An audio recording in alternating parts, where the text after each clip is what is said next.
I just wanted to mention like one thing just while I'm thinking about it before I forget. Yeah. TBJ, have you been watching the new Batwoman?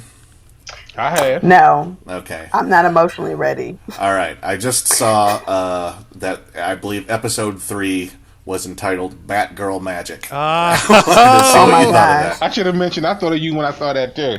That sounds like something too. Yeah. Well, here's the thing. My kids are making fun of me right now. Because of the quarantine, I limit a lot of watching. So I don't watch a lot of things right now because I just cannot.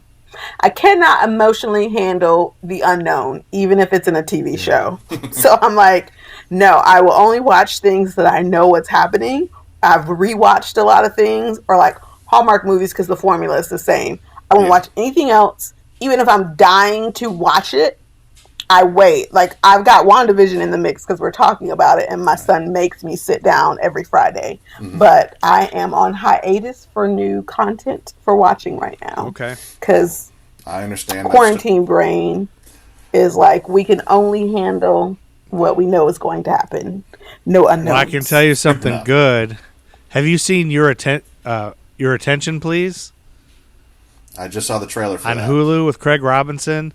It's part of Hulu's like Black History Month, like Black programming, and I watched the first one, and it's totally kind of like it's a lot like the Ladies Rock event TBJ, where it's like Craig Robinson's kind of introing the people, but it's like a biography of different cool Black people that have done great things, and so it's not there's nothing to be unexpected. It's just greatness, and. They had a whole bunch. Craig Robinson says Black Girl Magic like 3 times. I was like, Black Girl Magic! TBJ! I can add that to my list because it's historical content that's already happened. Yeah, I would definitely check I can't take my heart. I know. It's the damn quarantine. There's like 10 million movies. I'm like, okay, no, can't watch it yet. I'm not emotionally ready. I'm not emotionally ready. Well, I know. That's why I've lost so much audio and stuff. I was in a funk from like August through November. I was just in a right. I was just, we go through these waves in this quarantine. It's like sometimes like, okay, this ain't too bad. I'm doing good. This is great. I'm connected with my kids. And then 2 months later, I'm like, nothing fucking matters. Everybody's an asshole. Fuck everything. Right. So it's just crazy how that is. Like, I'm on that wave with you, Joe. I'm like, that's fine. I have time to work on me things. Look at me scheduling out productivity, time blocking. And then the rest of the time I'm like, why am I staring at this computer for 8 hours a day? I don't care. Yeah. I'm digging out emails that I sent. Emails I sent from October where I was like, geez, did I talk to somebody like that? I'm like, who gives a fuck? Whatever I'm saying. Anyway, okay, so we're back. Even some of that was good. Like you asking TBJ about was it Batwoman or Batgirl? Yeah, Batwoman. Season 2, they replaced the lead with like the first Black woman to ever wear one of the bat suits. Oh, now is Batwoman? I did see photos. Oh, you saw photos of that? So that's all new to me. Batwoman just came on my radar. So is this the same thing as Batgirl, or is Batgirl and Batwoman two different things? Batwoman, Batgirl, 2 separate things. So Alicia Silverstone's character was Batgirl. Yes. Batwoman is Kate Kane. Yeah, Kate Kane. She goes way back in time. She's like an early Batman character from 30s, 40s, and that has not really been given her due until like the last 15 years or so. Okay. They sort of revamped her as a absolute badass, as opposed to this. I think when she originally started, she was just some weird fangirl obsessed with Batman so much she started wearing her own silly outfit. Okay. That was like a dress with a little mask that was pointy. Okay. But so like they didn't have a lot to work with there, but they revamped her. So this show that's a kick-ass lesbian superhero, and then wait a minute, that was the first season. Wait, she's a kick-ass lesbian? Yeah. Oh, that's even better. Right. Wait. Is this on HBO? Representation. No, it's on the CW. It's in the whole like the Flash and Green Arrow. Yeah. Black Lightning universe. Oh, so that's a universe. Yeah. I didn't know that was a whole universe. Like they're all in the same universe. All those superhero shows on the CW are DC Comics shows. Yeah. They've all kind of joined together. They just recently had the Crisis on Infinite Earths, where like some of them were on different planets, but they were crossed over because superheroes. They all merged into one Earth, which is what they did in the comics in the 80s. Oh my gosh! And Batman '89 was a part of it. Yeah. They had freaking Robert Wool, the reporter from Batman '89. Yeah. Is there a 6-foot bat in Gotham City? Yeah. That guy was in it because they were just like making every alternate reality that has ever been in any DC media.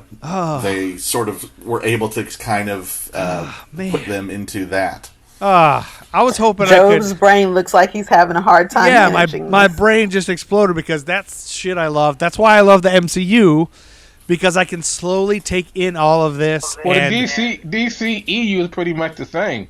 Like there's Wait a second. There sort of multiverses in both. I guess both comic houses.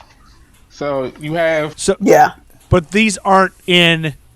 Is that CW DCU is not in the like Justice League and Wonder Woman and all that? Well, here's the thing: the Flash crossed over. Ezra Miller's Flash showed up on met Grant Gustin's Flash. Yeah, all right. There's the Flash TV series on CW. There was a different Flash in the Justice League movie. Okay, but they were when they did the Crisis on Infinite Earths, both Flashes met each other. They took they didn't really comment on the fact. I guess they kind of commented on the fact that they don't look like each other or anything like that. But they took a guy, Brandon Routh. Are you familiar with him? He played like 15 years ago. They tried to reboot Superman. They made a sequel to the Christopher Reeve Superman called Superman Returns. He played him in that movie, and it wasn't super well received. But that guy was in the other CW show called Legends of Tomorrow as a completely different character, as Ray Palmer, the Atom, a shrinky guy. But in the big Crisis story they let him play Superman again, too. And they just sort of made a couple of jokes like, he looks exactly like that guy. Well, but this is all going to have to be future stuff you guys teach me. Like, I feel like because I'm not. We'll talk about I feel like some of these things Joe needs to be drunk to understand. Like if he was drunk, he'd probably retain everything. That's why I got a Hop Slam. Listen, Hop Slam's back. What's going on? It's been what a year. year. What are you talking about, Andy? It's been a year, guys, since we started recording because Hop Slam's back out again. 2021. Oh, wow. There you see. We were drinking Hop Slam 2020. It has been a year. So, okay, we're gonna have to table all that because I only have so much brain capacity, and if this isn't going to be on the exam that I have to take next, the MCU exam, it's in and out. And this welcome, and this little banter has welcomed you to the next WandaVision episode. Since we're talking about WandaVision episode 4. WandaVision. Is it 3 and 4 or just 4? 3 and 4. Nerd Skool is a member of the Queen City Podcast Network, powered by Ortho Carolina. Now offering video visits so you can take control of your orthopedic care from the comfort of your home. Schedule online at orthocarolina.com. Ortho Carolina, you improved. Nerds roll. Oh, my glasses are broken. My pocket is protected. I am a super nerd. Okay. Excelsior! I am a super nerd. The Nerd Skool Podcast. Starring Andy. I am a former entertainment journalist. I am a super nerd. TBJ. Hi, this is Tiffany. You may hear me be referred to as TBJ. TBJ, y'all. I am what I like to call a surprise nerd. Artstar. My name is Artstar, and I am an artist. Yo, my name is Joe, and I am the nerd student. The nerd pupil, if you will.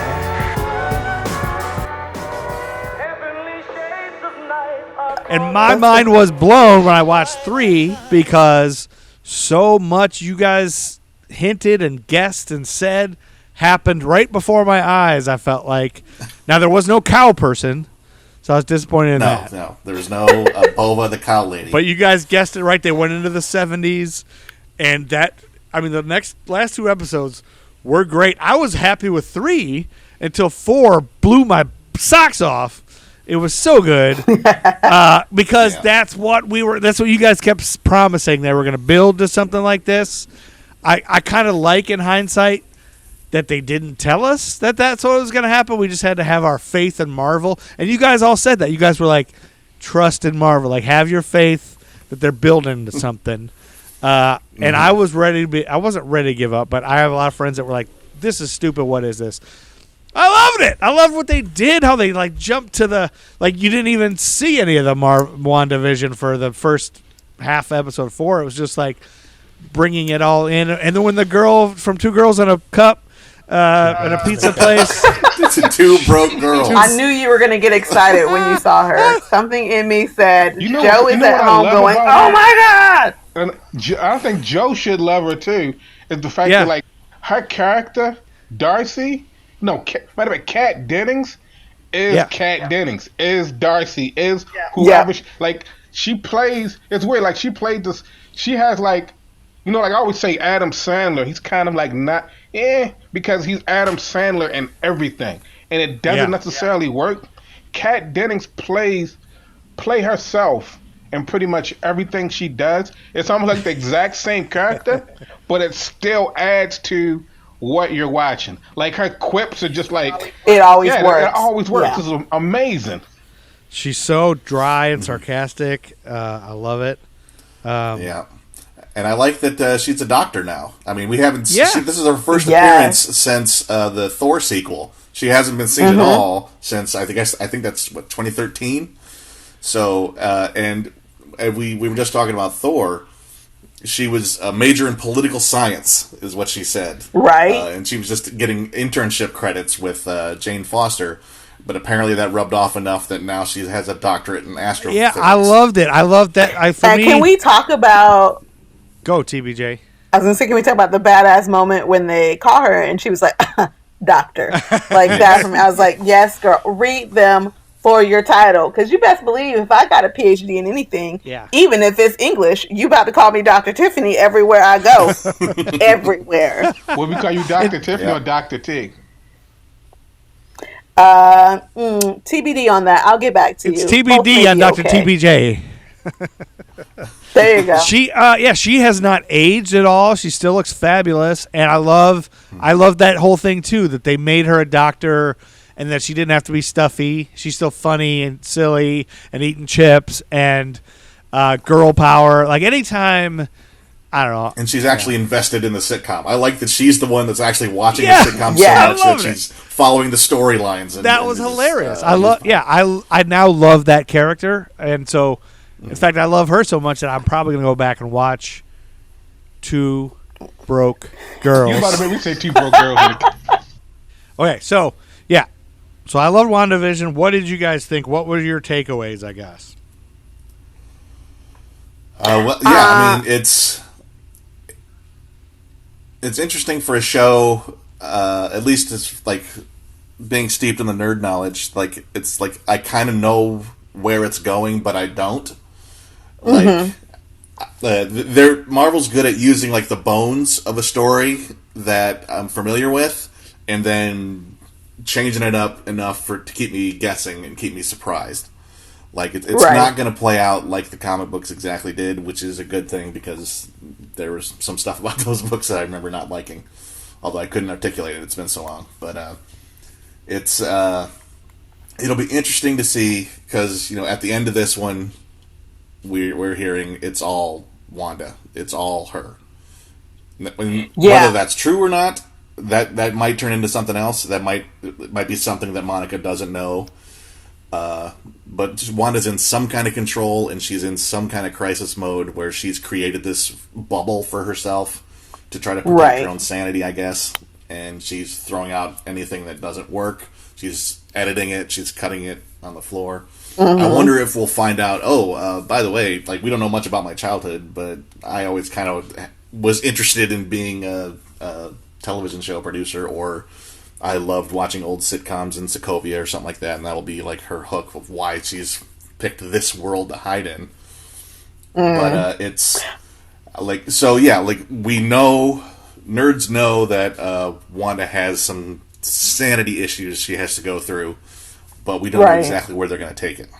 I was going to say, I love that we can see cracks happening in episode 3, right? We can see the beginnings of the rest of the town people, like, really understanding that something is off. Because before that, everyone's playing along, right? Except for the one cranky lady in that one episode. But everyone's been like, you know, hey, neighbor. But you can start to see in this episode, his neighbor is like, not into what's happening, and you can start seeing little things, and they are, I think this is the first time we're seeing that Vision really isn't in on the game. Like, Vision has no idea what's happening, because I think we assumed that they both were in this world together. There are a few things that make you think, you know, she may have created it, but he was aware, but this is the first time, because the neighbors are asking him questions to make him think, dude, so you don't think anything's peculiar about this random new neighbor who doesn't have a home? I was going to ask you guys, she said something about Vision is dead. Or somebody said Vision is dead. Yeah. And there was that little brief moment where he's got that fucked up head. Messed up head. And then it goes back and he's fine. So are we thinking he's not even there? He's not even real? We know he's What's that? Go ahead, we Andy. saw him. All right. Sorry. He died at the end of Infinity War. Oh. Thanos plucked the gem out of his head, and like, Wanda had to kill him herself, and thinking that was a traumatic experience for her. And then Thanos undid it, killed him again, rendered her trauma useless, and then she blipped out and didn't come back until the end of Endgame, when she almost killed Thanos herself. That's the power level she had. And so she still has that image in her head of Vision with the torn out head. That's why Darcy said he's dead, not blipped, dead. And blip is the period of time between Thanos' snap dissolving everybody and the time everyone came back 5 years later in Endgame, which is what happened at the beginning of this episode when episode Monica 4 Rambeau kind of regenerates, which I thought was really cool. I like seeing. This is like one thing I keep thinking is I like the whole idea of everyone came back and in kind of the same place they were, but the back of my nerd brain goes, what if like there's a building where they were before and then they materialize in a wall or something like that? But I don't want them to do that, because I want Tony Stark to have thought of that when he did the snap. Right. One thing that's cool about this, first off, I did a little digging around, because like I felt like it was called something else before, but like initially, like there's actually a book that's supposed to be a tie-in that happened after Infinity War, where this was called. The people on Earth knew it as the Decimation and not like the blip. Like the blip, I don't know. Well, it wasn't a blip until they came back. Right. But there was no blip. It feels Anyway, this is the one thing I like about this is, you know, when everyone came back in Endgame, it was like, oh, everyone was celebrating being back together. You know, it was like all this excitement. But then on WandaVision, you see that people coming back, like you see what happened almost like in the in-between, people coming back. It wasn't like, oh, hunky dory, yay, I'm back. It's like, oh, shit happened. Like you kind of see a little bit of that chaos, Far From Home. But like on this, you see like real life shit happened. You know, it wasn't like someone that grew, like on Far From Home, kid grew up, and it was like, oh wow, you got bigger. You know what I'm saying? This is like, oh shit, someone died while I was gone for 20 minutes. What felt like 20 minutes. But speaking of the drama, what I also liked is like nobody had time for everybody else, because they were figuring out what the hell happened to their own lives while they were gone, right? When she's running down the hallway and she's like, and they're like, dude, listen, I just got back. I'm trying to figure out me. I don't have time to talk to you. which is great because you're right. Art, that is true chaos. Yay, we're back! But holy crap, what the hell's been going on in this world while we've been gone? And you get to see that, but you also get to see, like, I like when she goes back to work, Monica goes to work, and the security guard is like, no ma'am, but then the director is like, do you know who she is? But he doesn't know because he probably he started like 2 weeks ago. How does he know? Yeah. She ain't got a badge. That's all he knows. So I like seeing the chaos of them trying to like blend back into life. I love going back. I love episode 4 going back beforehand because it was the answer to a lot of questions. I mean, we still have plenty of questions, but it was a great catch in the chaos of the world outside of Wanda's little world. I'm also disappointed with Sword, and it's like I don't know if I got spoiled by Agents of S.H.I.E.L.D., but then it's just like even in the beginning, Agents of S.H.I.E.L.D., it wasn't as stuffy as the Sword agents are. Like when I watched the Sword and it's funny just watching Captain America over again after this. I feel like watching Agent of Sword, I was watching Red Skull, boss around his army, having them do their bidding. Like everyone walked around like they were like, I don't know. It wasn't like they had missions, but then also just like they were frumpy. Even Coulson in the very first time he popped up, even though he was official, he still had that lightheartedness about him. Well, like here, everyone's stiff and rigid, and it's like, yes, we're Sword. Like, yeah, it just didn't. It didn't. Well, yeah. And I know. Hold on. And I know Andy's about to go. This is the beginning, whatever. But like, it's one of those things where it's like, just like how they sit there. I watched a couple of like kind of like spoiler things after the fact about this, and it said like how Sword is going to be possibly a good way for them to introduce Fantastic Four, maybe some mutants and things like that. But it's like we think of Sword. The first time we kind of get glimpses of Sword is when we see Samuel Jackson on their space station, and it's like, oh, like he's in space kind of thing. And now it's like, oh wait. Is this S.H.I.E.L.D. Part 2? Like, why are they on the ground? Like, they're only like it's almost like it doesn't seem like Sword.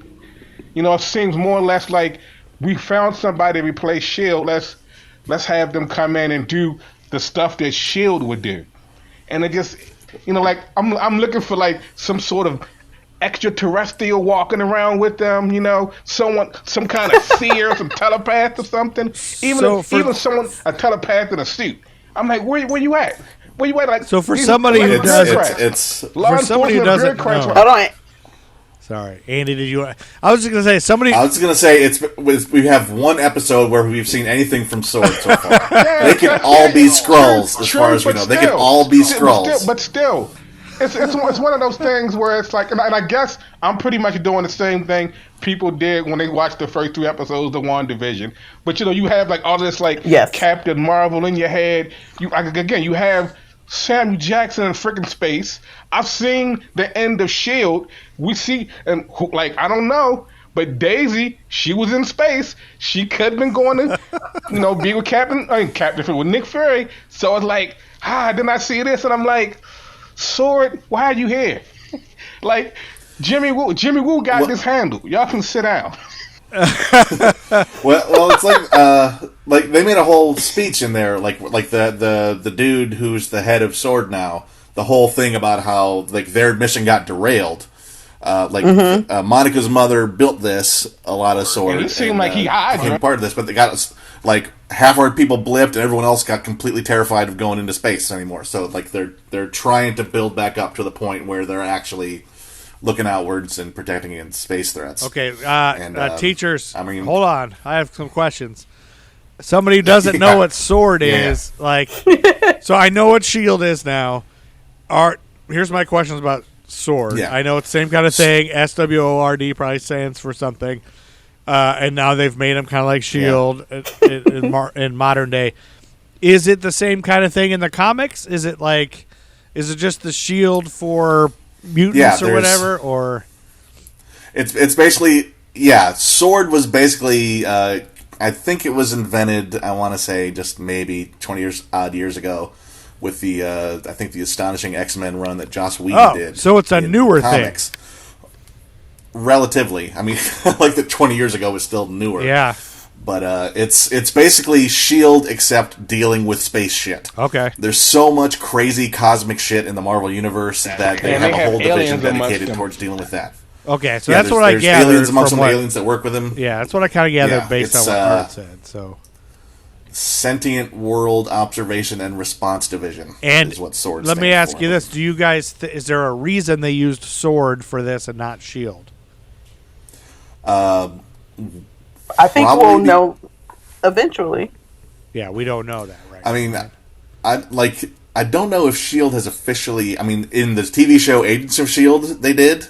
They had a rogue S.H.I.E.L.D. outfit that kind of stayed their thing. But I don't know if in the MCU S.H.I.E.L.D. has officially reformed yet. Did it? I mean, like, we had the Age of Ultron, he found an old helicarrier. Wait, what happened to S.H.I.E.L.D.? I forgot. It got obliterated or something? In Captain America the Winter Soldier, they tear S.H.I.E.L.D. down because it's been infested with Hydra. Spoiler alert! Yeah. So they... You asked! That's when Agents of S.H.I.E.L.D. just... But then Agents of S.H.I.E.L.D. toward the end, spoiler alert, brought it kind of sort of back to the MCU. I was going to say maybe this is why they use Sword. Fitz was in the quantum realm, right? Am I right, Andy? Yeah, I guess that's true. But I mean, this is the episode where Andy fights with Art. Yeah, that's kind of good too. I like that Andy and Art have a little fight sometimes. Can I say this? Art fights with everybody. And me and Andy were fighting. Andy is Thanos, and I'm like Thor. And Andy comes at me with like, "You should have went for the head," kind of thing. You know what I'm saying? Like, I'm gonna lose every time. I'm gonna be honest. I'm gonna lose every time. I'm only thinking like Agents of S.H.I.E.L.D. is vague. This TV show Marvel's Agents of S.H.I.E.L.D. has a vague seat in the MCU proper. It was supposed to be when it was originally designed. It was supposed to complement and interact with the MCU on TV every week in ABC. But from behind the scenes, I think the movie people didn't like that it existed. Oh. And like the TV people just wanted to cash in on the success of the MCU, and they created this show. You don't think the last season kind of brought them closer towards... I feel... like, as Agents of S.H.I.E.L.D. started, they really tried to echo everything that happened in the MCU. Like, they had an episode planned, like, the week after Winter Soldier came out. Agents of S.H.I.E.L.D. had a show dealing with the aftermath of the Winter Soldier. Like, they were... And it was a huge change of their whole setting because S.H.I.E.L.D. was destroyed. Here's the show, Agents of S.H.I.E.L.D. What the hell are we going to do with this show now? And so they basically sort of created, like, a pocket S.H.I.E.L.D., smaller strike team kind of thing that went on. But as the show went on, and they realized the Marvel movies were not really going to give them the time of day, they never got to be in there. They let them have Sif from Thor showed up. Sam Jackson showed up maybe once or twice on that show, and that was kind of about it. Everything else was their own thing. Yeah. And so I think eventually, as S.H.I.E.L.D. went on, they said, well, fuck you guys then. We're just going to do crazy-ass shit in our own direction. Like, they went into the future where an Earth was destroyed. And they have all these crazy timeline shenanigans going on. And it was kind of hard to watch, too. And it's one of those things where, like, because because my nerddom wouldn't let me look away, I stayed with them until it got toward the end where, to me, it got better at the end. But then it was like, it's still... your nerddom wouldn't let you look away. Yeah, it's like one of those things where it's like, you should probably let this go, but you just can't. Yeah, it's exactly like remember the show Heroes? That has nothing to do with Marvel, but it was the first series of the first season of that show. It had the dumbest tagline in the world: "Save the cheerleader, save the world." What? Shut up! So you're stupid. But every episode had one cool thing that made me go, fuck, I need to watch the next episode. And then the next episode would be all stupid, but there'd be one thing that's like, I want to know what happens with that. And then the next episode's like, oh, stop being so stupid. Oh, that's kind of cool. Ah, stupid. So, like, I got through, like, the whole first season of that.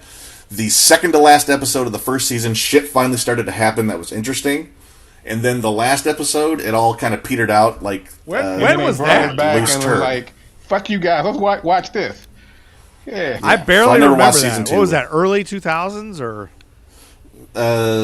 Mid-aughts, I think, 2000. So is there is it possible that this is taking place during that time when S.H.I.E.L.D. was like screwed up and defunct, possibly? So maybe that's why it's got to be. I think S.H.I.E.L.D. is still. I think I'm not. Maybe I'm blanking on this, but I think S.H.I.E.L.D. is still defunct as far as the MCU goes. So maybe that's why they have to use S.W.O.R.D. show. Yeah, so S.W.O.R.D. is the new version of S.H.I.E.L.D., perhaps, or maybe there's still a S.H.I.E.L.D. that Nick Fury is running. We haven't seen a lot of what Nick Fury is doing. Well, they're in the year 2024 around that part, right? It's like 2024. What? Yeah, they had to jump is forward 5 years. Yeah, it's after Endgame, which is 5 years after Infinity War, which is. I don't have the years down exactly where they're supposed to be right now. Let me ask you another question. But S.W.O.R.D. is basically a different form of S.H.I.E.L.D. Yeah, okay. And that's enough about that. You basically answered that. Okay. And I want bonus points for suggesting that because S.H.I.E.L.D.'s out, that's why S.W.O.R.D's there. I answered that question.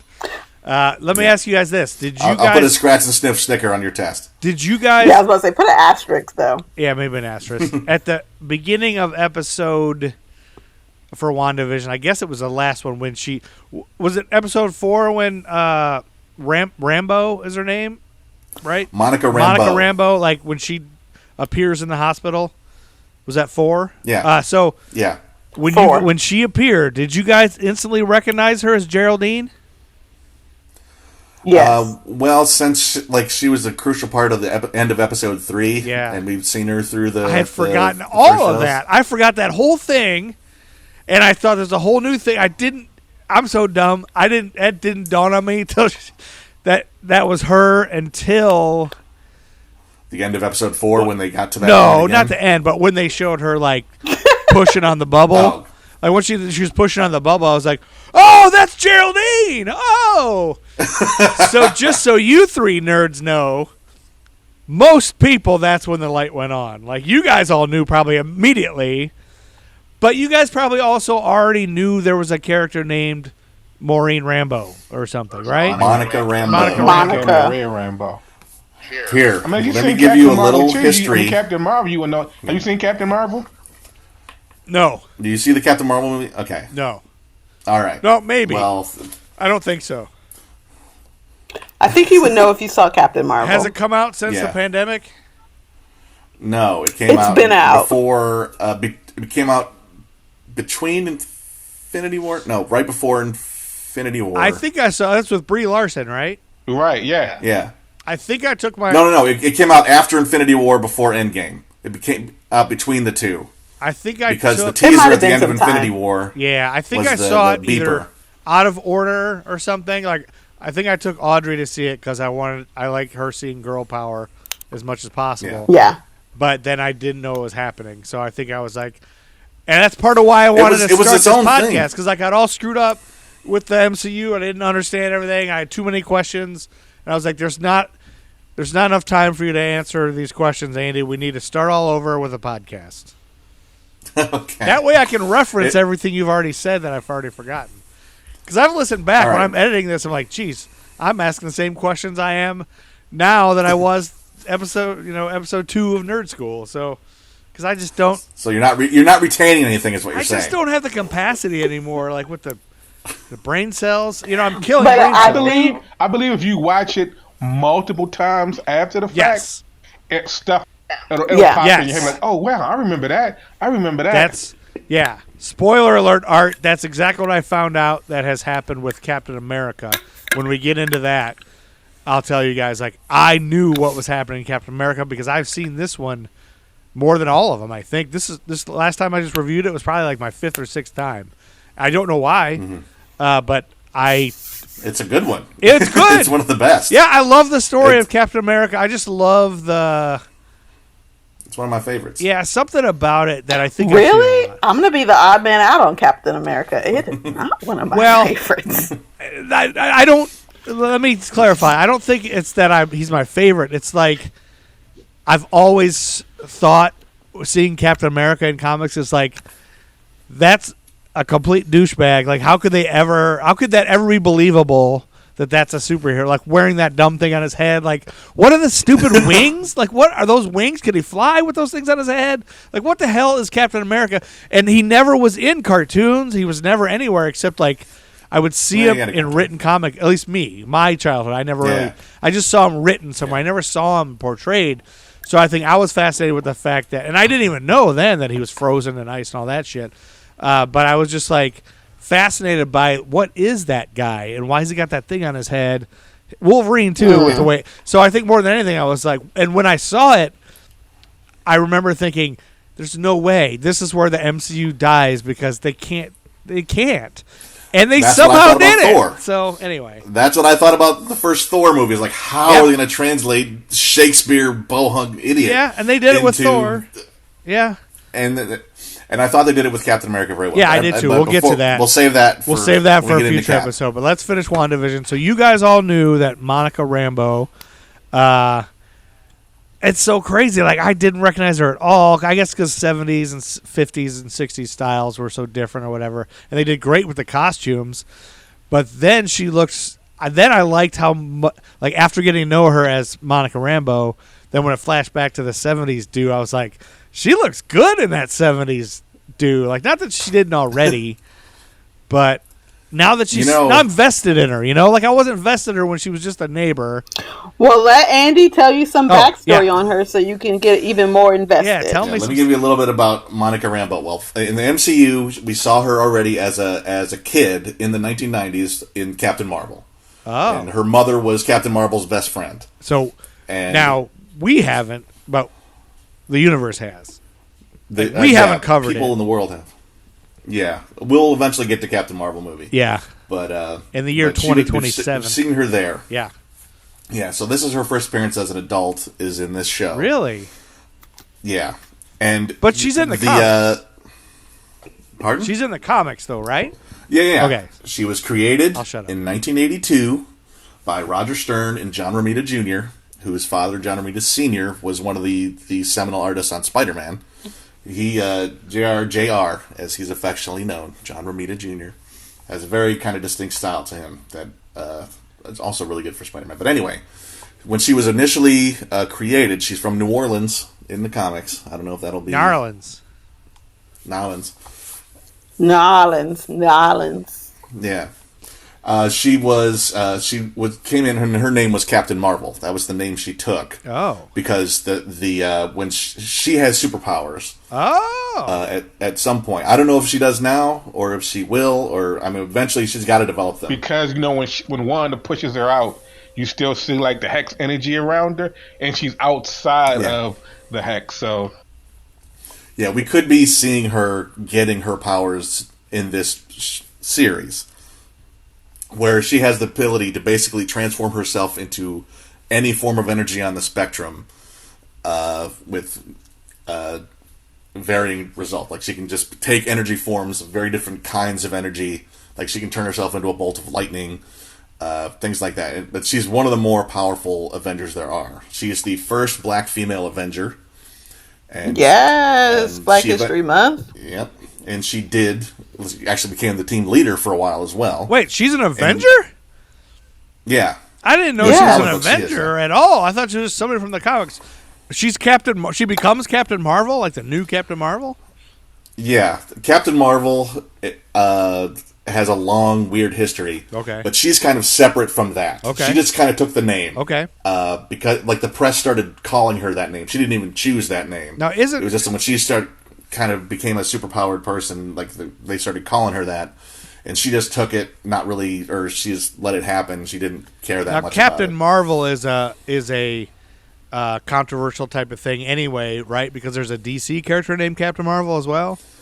There was. The first Captain Marvel was actually, yeah, he's the dude with the red outfit with the lightning bolt Yeah. and the white cape with the weird little embroidery on it. That looks kind of like old school. Shazam. Yeah, he's Shazam. He is the Shazam movie that came out recently. That guy was originally Captain Marvel. And then it became Shazam because of copyright issues. Oh, really? Ha! Yeah. Okay, so I didn't know that this Black Girl Magic version of Captain Marvel existed. And talk about Black Girl Magic, she can turn into a lightning bolt? That's magic. Yeah, she's literally she's really powerful and really good. It was 1982, and this is more than 20 years after the formation of the Avengers, and this is the first time they've had a black woman on the team. Yeah, so that's which shows you how progress is slow. Yeah. I mean, Black Panther was on the team, so they've had some representation, but so Black Panther not nearly Black enough. women are always the last ones to join the team. Y'all can't see our magic until way later. Yep. This is a running theme in the world. Mm-hmm. Yeah, and when she first appeared, her costume was always really cool. It's one of the slicker ones. It's all black and white.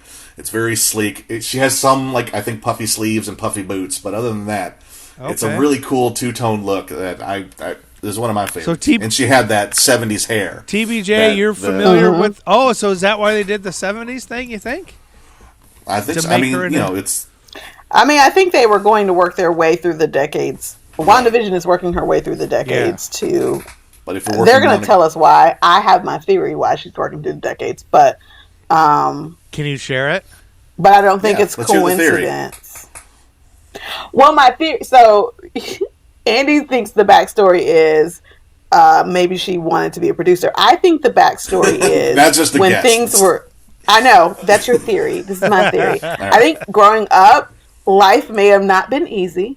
And I think she found comfort in old sitcoms. Yeah, that's much. So I think that was where her happy place was old sitcoms. And so I think it's no coincidence that these specific sitcoms she's hitting on are ones that are known for being like happy-go-lucky family sitcoms and really simple and love.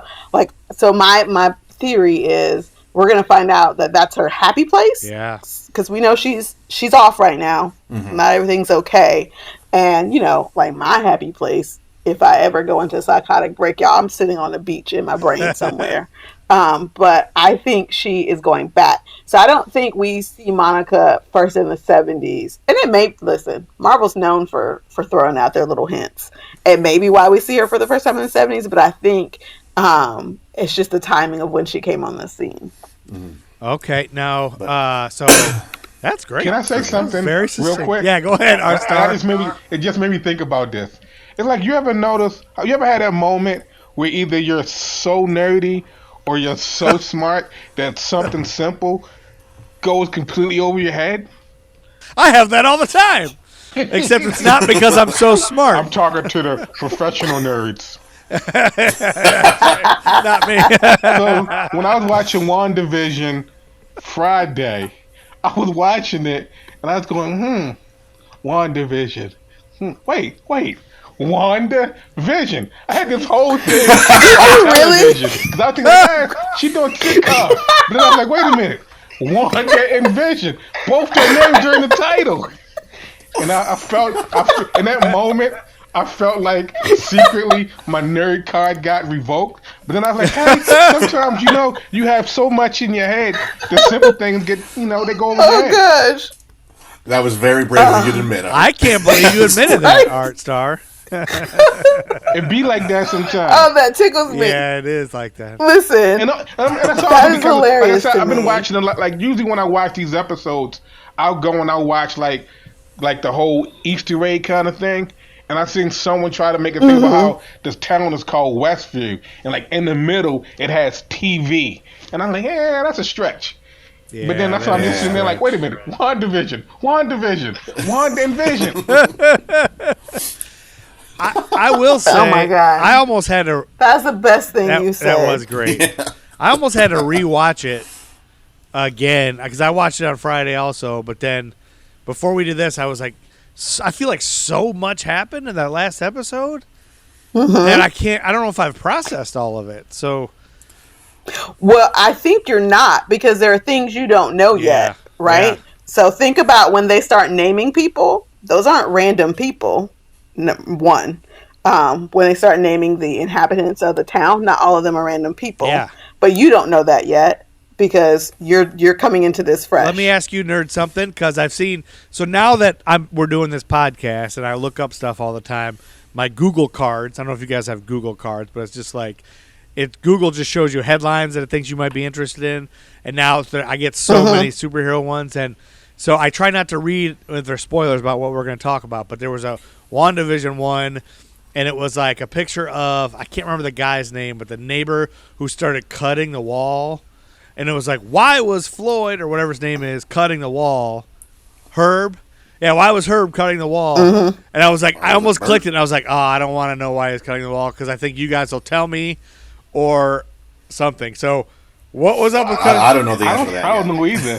I think I've seen that card. But I don't know why he was doing it. I think he was just, my opinion, that's when he started to not give a care. Like, he was like, listen, I'm stuck. Because when Vision's like, you're cutting the wall, he's like, am I? I mean, whatever. Like, I just think he is tired of being in Westview right now. I think they're getting, because something happens to their memory when they go in. It's very clear that it's not solid, but just like Monica starts to remember stuff in the moment, I think they're all coming to realization slowly, and I think this is the first episode where we do see the neighbor starting to realize. Her grip on, things are coming apart, kind of sort of the same, so she's slowly trying to reel it back in.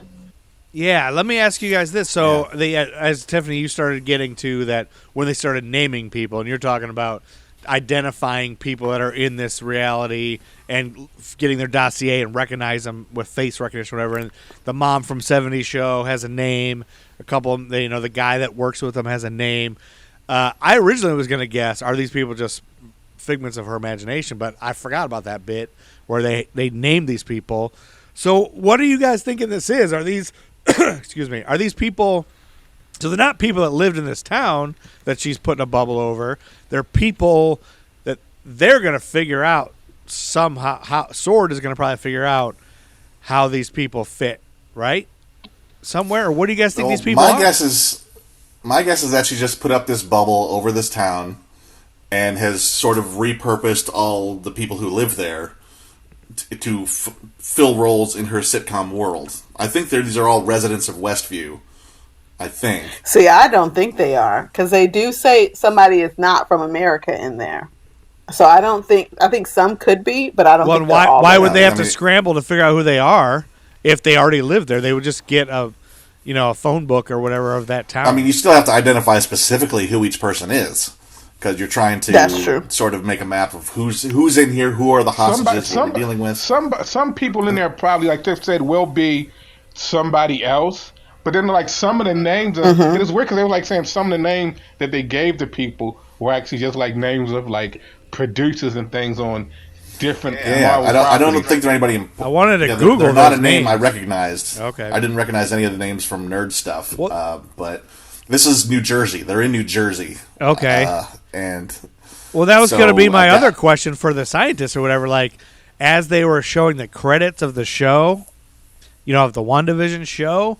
Who are those people? Who are these producer names? Are they just made up names, or are those people that are kidnapped too, or whatever? I don't know. That's one of the things that keeps us guessing. I don't know if they're going to even notice or keep track of these names in the credits, or what. I've seen I hate watching. Sometimes I hate watching these spoiler type things, but then sometimes there are things in there that's like, oh, I didn't quite notice that. Like when they've shown how when they were sitting at the end of the credit, when they're sitting together and they do a little hex and they're looking at the television, how Vision looks up, the way Vision looks at us, he's looking, but he's not looking at the television per se, looking out at us, but looking above what's going on. So it's if you look at Vision's eyes, I guess this is the part where Vision starts to be aware of things that are going on in this reality. He's becoming, I don't want to say self-aware, but he's having his kind of wake up kind of moment.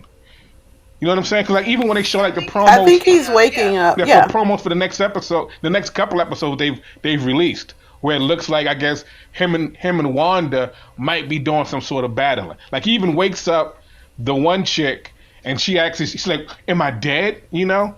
And it's like, he's like, no. But then it's like a cut. So it's like they give you these snippets on these promos, and they make it so like you can't wait till Friday come, because it's like this it's from here on. I feel like this show is just going to keep throwing more and more and more at it. So like they gave us this slow burn, and now it's just like, you know, like just keep feeding us, and like we get to the point where it's like, oh man, like Joe said, like how Joe said he felt like he had to watch it again. We're like, oh, you know, like, come on, once a week, you probably watch it 5 or 6 times just because you want to get everything, you want to see everything and how it happened. You want to try to figure out what's this mean, what's that mean. Like I didn't even know until after I watched it the second time. Like when Jimmy Woo was writing stuff on the whiteboard, he wrote scrolls. I did not see scrolls the first time. So it's like seeing like these little things, like because I'm rewatching it, it's like because they're like right now they're giving us a whole lot. So it's like, you know, it's like just watching it once, it can be a bit much to take in. So you have to go back and like, you know, kind of dissect it and watch it again. Dissect it, watch it again. Like even at the next episode, we'll probably be like, okay, I see what happened. Let me go back and see, you know, Darcy said something. Let me go back and see what she said now. It's like Nerd Christmas. Yeah. Right? Is this like nerd, like, I can't think of anything else in my mind recently besides the movies that have been this exciting on a week-to-week basis for nerds. And then you also don't want to have like that kind of placebo effect either too, because it could be also like, you know, we ain't getting anything, like we're in a pandemic, so it's like every little thing that we get is like, you know, it's like caviar, like nerd caviar. And also we don't get a lot of week to week sitcoms anymore. I mean, we live in this century where everything is released, you know, a whole season is released and you binge watch it. So number one, we're new. Number two, things are constantly unfolding. And I think again, old school TV. Not only are we going back to old school kinds of shows, we're doing the old school formula where show, teaser, wait till next week. We've got a surprise. But think about it. When we watched shows back in the day, that's what we got week to week, right? We didn't like get Batman. Nice wrap-up conclusions. Same bat channel. Yeah. Same bat time. Same bat time, same bat channel. So I think we're getting touches of old school, but I think there are things in there. I think all of us even are going to have to watch it more than once, but because there's little treats everywhere. Yeah, it's so cool. It was really good. I'm really excited about it. Like I didn't expect it. I didn't expect, I guess, to like it this much because I thought it was going to be just like a avant-garde. I thought it was going to be like the first 2 episodes. Avant-garde is amazing. What are you talking about? I don't know if avant-garde's the right word. I don't know where I even got that from, but I thought it was going to be like an experimental type of show. So I thought it was going to be. I thought it was going to be like the first 2 episodes for a season of just like, let's just throw around stuff, like where they're still using powers, but you never find out why or what it is. I don't think Marvel would do it. Like in this day and age, I can't see Marvel doing something like that. Well, especially with their MCU type properties. Like this is not like Inhumans or some other crappy show, but like they wouldn't toy with us that much. You know? I guess you have a good point, but I was like somewhere inside me, I was thinking it's gonna end up like the Star Wars Christmas special, just this weird anomaly that doesn't mean anything, but I love what they're doing. It's exciting, especially now that you tell me that Monica Rambeau is a superhero. I had no idea. I thought she was just because I Googled her real quick, and then once I saw that she was somebody, I just stopped. But I didn't find out that much. But I was like, I'll just wait till the nerds tell me. But Monica Rambeau has been through like several different superhero names. That's one of like the weird things about her history is like she was originally Captain Marvel, but she wasn't really connected to the Captain Marvel lineage. At that point, Captain Marvel was just in Marvel comics, at least, not counting Shazam. Was an alien whose biggest story was the time he died. But her mom was Photon. Who's Photon? Is that somebody? No, she was. Photon is the name she went to after Captain Marvel's son came back and said he wanted to be Captain Marvel now. Oh, because I don't know if you caught this, but they listed her mom, who was also a badass, as Photon. Because they had a plaque of her mom on the wall, and it said whatever mom's name was, Photon. Well, that was her call sign. That was her mom's call sign. Her call sign was Photon. Oh, that's interesting because that was one of Monica's superhero names was Photon, and then there was some alternate reality weird world where she was named Daystar, and then the Captain Marvel's son decided he was tired of being Captain Marvel and wanted to make his own name, and then he chose Photon. So she's like, "What are you doing?" Fine. He seems like a hater. Okay, can we just say that's a whole other thing. No, I want that now.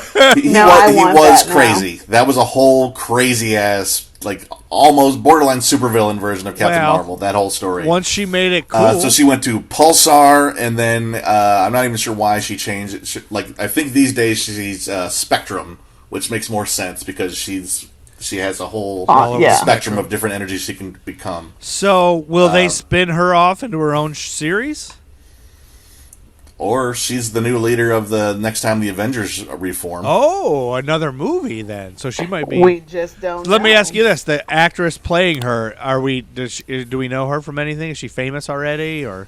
Her name is Tiona Paris. I don't know her from anything other than this, but I don't. I kept staring at her. She looks a lot like Anika Noni Rose, who played Princess Tiana. Oh. And I just kept thinking, I don't think Anika would do a superhero movie. And that's all I kept thinking. But I Googled her and I was like, not Anika Noni Rose, but I'll be watching what she does from here on out. They did a live action version of Princess Tiana? It was animated, but Anika Noni Rose, the Broadway star. Oh, she did. Here's a little geekdom. She was in Chirac. Mm-hmm. No. Yeah, you're right. She was. I almost did a faux pas. In my head, I was saying she wasn't. Michael This B. actress. Jordan, but then I was seeing Nick Cannon, and I felt so ashamed. I think the title of this episode is "Art is a Shame," but you're right. Art, I forgot about that. This actress was in Chirac. Now there's another thing. Wait, who was this actress? Was Tiana Paris? Mm-hmm. Yeah. She was in Chirac. Chirac. Yep. I don't know what that is. Spike Lee joint. Oh, Spike Lee still making movies? Right? Didn't it start out as a Spike Lee joint? I think they like had. Hold on, I could be wrong. Like it was a movie that had like a lot of investors and backers. I guess because Hollywood wouldn't put it out or something. So we had like all these people donating money to it. And it's almost like he had something musical. To do with it. It's like a black musical. He directed it. I was right. He directed it. So it is a Spike Lee joint. It is a Spike Lee joint. How come yes. I was like, wait. What's the name? I don't want to pull Art and be all the way wrong on something. So all the way wrong. Wow, all the way wrong. That's a bit much. I mean, you're having moments today, Art. It's okay. That's a bit much. It's okay. Listen, WandaVision. Let's just talk about how you just got that. Okay. It'd be like that. Yeah, Art, you really went out on a limb because you knew TBJ was going to use that against you. When you were saying it, you had it. Forever and ever. I'm okay with that because I'm secure as a nerd. I am secure in my nerddom. You can be secure, but it's not going to stop me from talking junk. That's all I'm saying. Nothing. There's no empathy here with you. Well, that's a lot for WandaVision. Do we have anything else to kind of speculate on or talk about? Andy, you got let me tell you a little bit about the history of Jimmy Woo. Okay. Woo. The Marvel character Jimmy Woo, the FBI agent who was he's eating chips. An alternate reality? He's eating chips with her. Now he's played by I know this guy from somewhere. Randall Park. You've seen him. He's everywhere. Fresh off the boat. Always Be My Maybe. He's everywhere. You see Ant-Man? He was in Ant-Man, or Ant-Man and the Wasp, at least. As this character? Yeah. Okay. But I always think of him as the dad from Fresh Off the Officer Boat. But Wu. you're right. But Jimmy Woo as a character dates back to 1956. Whoa, really? Yeah, this is he was one of the rare Asian hero characters in a time when any Asian representation was mostly they called it the Yellow Peril, which is total basic xenophobic racism, scary, mysterious, Mandarin. lying. Yeah, Dr. Fu Manchu and all the scary stuff. But there was a book called The Yellow Claw, which was basically a Fu Manchu kind of villain. But he was the hero fighting against the villain, and there wasn't a lot of Asian heroes back then. But this is also 1956. This is before. This is like between the golden and silver age of comics. Now, the golden age of comics, I have to go into this just because it involves titles here. This is super. The golden age of comics was basically from the rise of Superman in 1939 until like about 1950, when Captain America would just kind of fell out of favor. Like superheroes in the 50s kind of fell out of favor, and comic books were all like romance comics, comedy comics, children's like Casper the Friendly Ghost kind of comics, and Disney stuff, and like monster stories and spy stories and things like that. There's like superheroes weren't cool in the 50s. And the history of Marvel Comics, they were originally timely comics.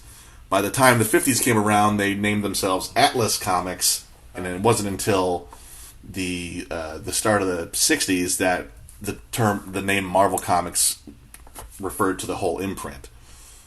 Although Marvel Comics #1 was the first ever comic book published by Timely Comics back in 1930 something. So that's how, like, the names gets silly then. But anyway, Jimmy Woo was, when he was revived in, like, the 60s, he was brought in, like, the 1961, the Fantastic Four brings superheroes back and kind of launches the Marvel Universe. That's Stan Lee and Jack Kirby doing the whole thing. Fantastic Four does? Jimmy Woo, yeah.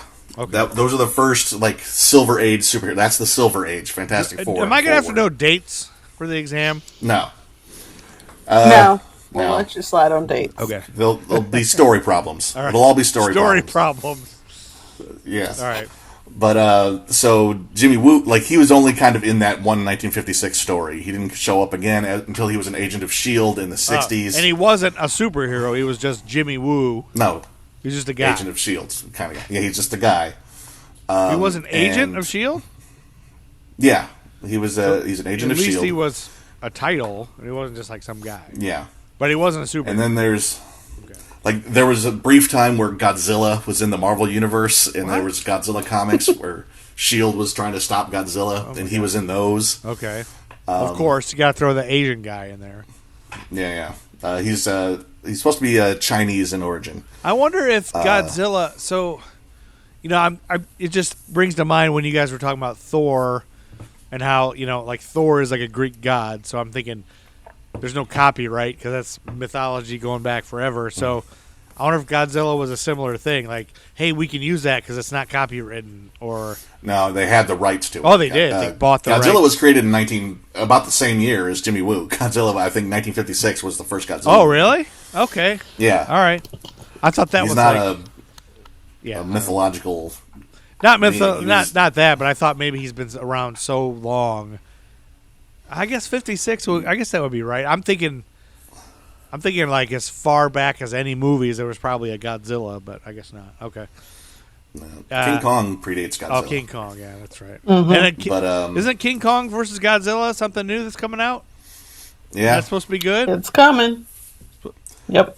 Okay. And sorry, go back. They did it before back in the day. But anyway, like here's the thing. Here's where Jimmy Woo kind of ties in to maybe what's going on in WandaVision. Oh, aside from nerd! him being Spoiler alert! Guesses, hypotheses. All right, there was like a retcon, retroactive continuity, where they decided to that's the basically change Jimmy Woo's history, and they did a thing where Cow person. Yeah, there's no. There's no cow person in this story. What? But in the Marvel storyline, the Marvel comic storyline, there's Captain America. He had his team of, they were called the Invaders in the 40s, and then when Captain America got frozen, that they kind of fell apart, and then there was nobody until the Fantastic Four showed up. Okay. As far as superheroes go, so they filled in this gap with the story of there was a team of Avengers in the 50s that kind of was forgotten. And that Jimmy Woo was actually the overseer for it. He worked for S.H.I.E.L.D. and kind of ran these dudes, and they were these, and it was made up of these characters from the era when Marvel was known as Atlas Comics. Okay. And so they called them this team, they brought this Avengers team forward in time, and they were referred to as the Agents of Atlas, because they were no longer really Avengers. Okay. And I just figured that out when I was doing research. That's why it was called Agents of Atlas, because they're Atlas Comics characters. But they were these weirdos. So you had your Artstar moment. Your Artstar WandaVision moment. Wow. Kind of. So we kind of Not that a bad. moment. Arts was still worse. Is it like the blip? So you have an Artstar moment? Yeah, we're gonna start saying when people make mistakes, we're gonna be like, "Oh, you pulled an art." Wow. It's an Artstar moment. Art. When you realize something that was out there, and that was obvious. Nerd shade. Yeah. An Artstar moment. It's not an aha moment. It's an Artstar moment. Yep. All right. So I'm thinking, if there's any way to bring in that team of 1950s weirdo Avengers, or to send Jimmy Woo back in time to this weird time where this team of Avengers includes M11, the human robot, Ken Hale, the Gorilla Man, and Marvel Boy from Uranus. And wait, Uranus or my anus? Uranus. And it's just a weird batch of characters that were kind of misfits. So if they want to do that, if they want to create this offshoot of 1950s characters, what better way than a weird Wanda Maximoff created reality portal that is including shit from the 50s and 60s? Wow. This whole sitcom thing. If he somehow gets sucked into the field, and that could be a spin-off series of its own, right? Yeah, absolutely. I would totally watch Randall Park leads it. Captain Marvel. They could spin off this. They could spin off. It sounds like. Didn't they say that Disney just signed a deal with Marvel? They're going to do 45 Marvel series between now and 2030. Yeah, they did just announce they're developing a Wakanda series, a series based on Wakanda. A Wakanda series? Yeah, I'm excited about that. Oh my gosh! So why not? Now that you can do everything with special effects and you have big budgets, do everything. Nerds will eat it up. Nerds are ready for this. Do everything. Yeah, it's taking this long. Oh my gosh! But anyway, the last thing about Jimmy Woo that I looked up, currently, there was this sort of Wait a Atlas second. Foundation. Wait a second. That said, they could be doing all this, or it could be just let's name this one guy the one thing and just drop it, right? Yeah. So it doesn't. Yeah. You haven't heard rumors that they're doing that, right? You're just speculating. I'm just saying this would be a thing I'd like because I like his that book. theory. Yeah. Okay. This is his personal theory. It's theory of possibility, not so much. I Or doubt something they're you're going to hoping, bring in something you're hoping for. Yeah, this is what I hope as a nerd. Yeah. I want the Gorilla Man and I want M11, the human robot, because there's one panel from Agents of Atlas that's one of my favorite comic book panels of all time, and it's a robot, an old 50s looking robot, carrying a gorilla who's actually a dude. He's a gorilla with clothes on. He's got a Hawaiian shirt and short pants. Like the DC, like Gorilla Grodd. Kind of like that, yeah. Except he's a guy who was cursed to be a gorilla dude until I can't remember what the stipulations of the curse are. All right, so he's holding the guy. But he's Gorilla Man. It's M11, a human robot, carrying a gorilla who has machine guns in both his hands and both his feet, because they're gorilla feet with thumbs and stuff. And they're running down a hallway just blowing the shit out of things. Like shooting bad guys to get out of this enemy base. I would watch that. It's just... the best damn single panel of comics that shows just how crazy and fun comic books can be. Yeah.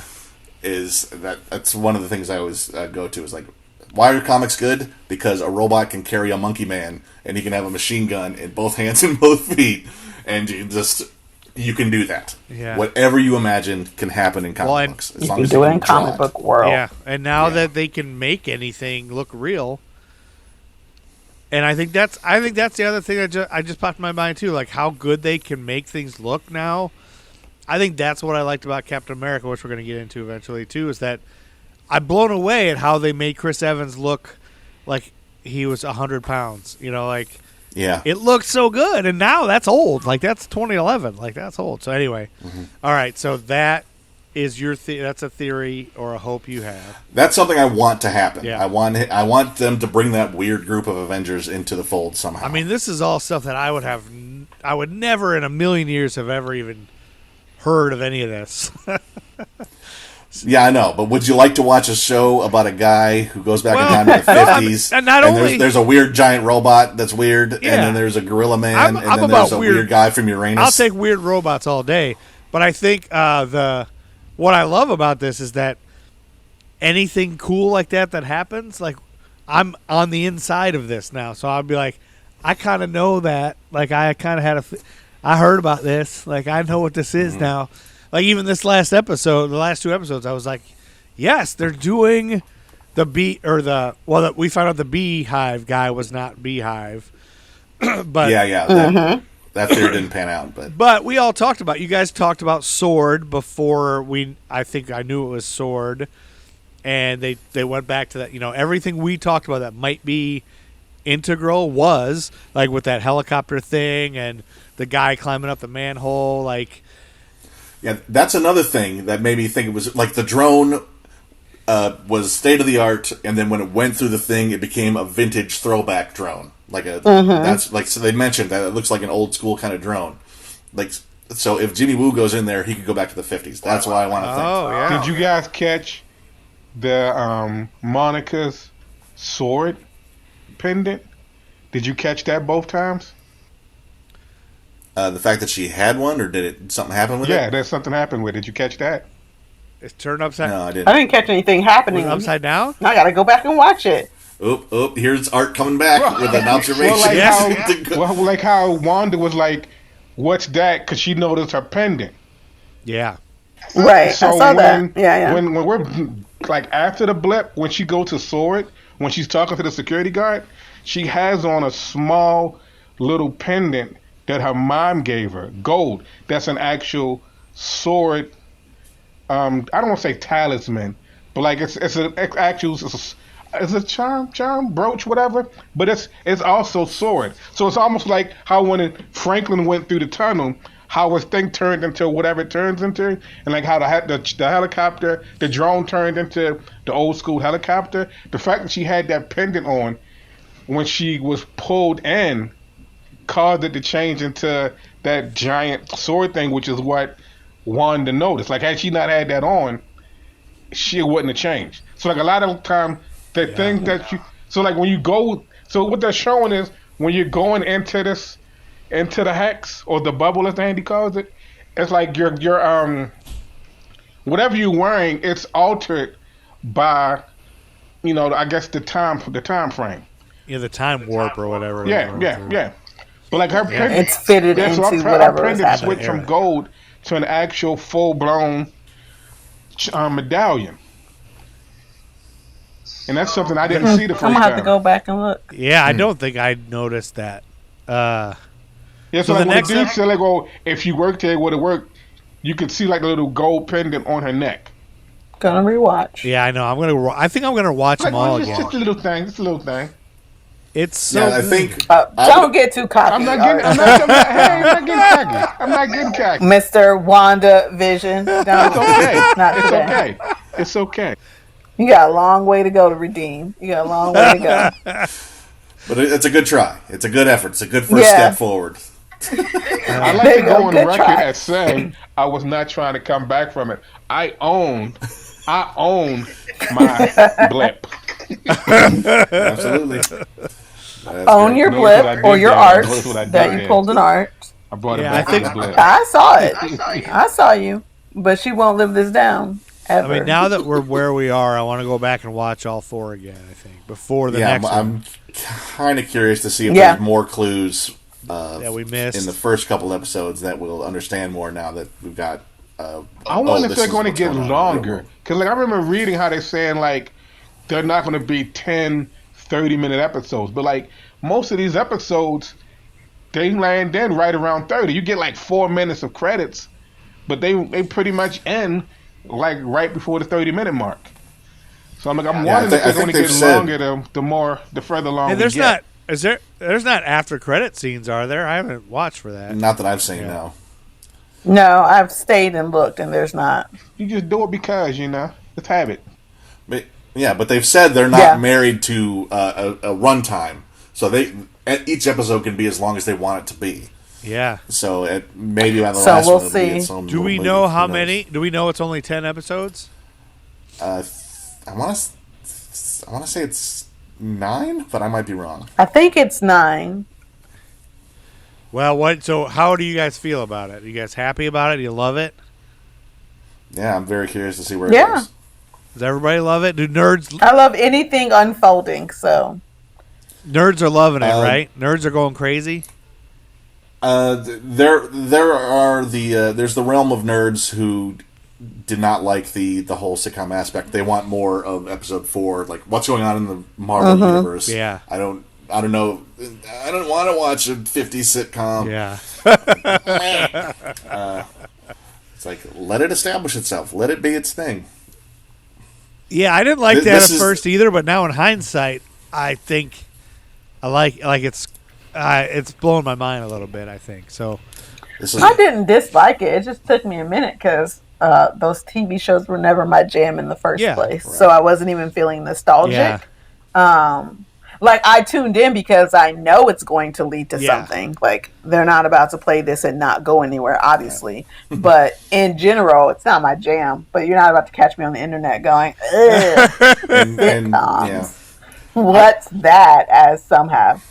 And I imagine, like, she grew up in Eastern Europe, Sokovia, right? So they might have, a lot, like, older television is their, is what they That's got. my theory, y'all. Yeah. It's her happy place. Is these old TV yeah, she shows. probably escaped whatever abuse she was going through there. Yeah.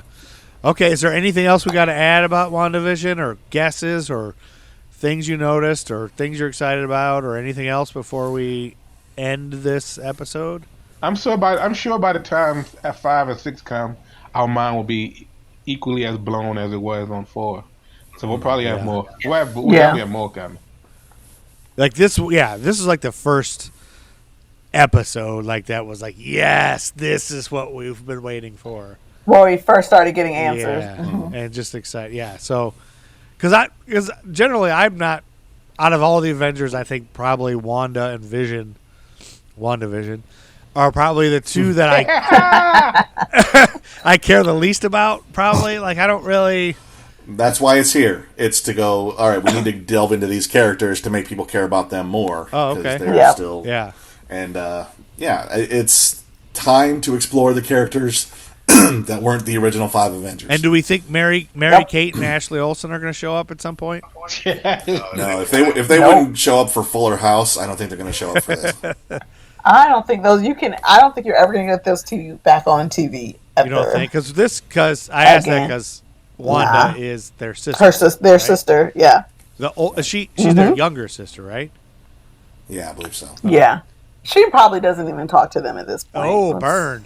They have Okay, so that was good. They've Thank you gone guys off a little bit. for enlightening me on all this, and you're like my guidebook to nerddom that I like.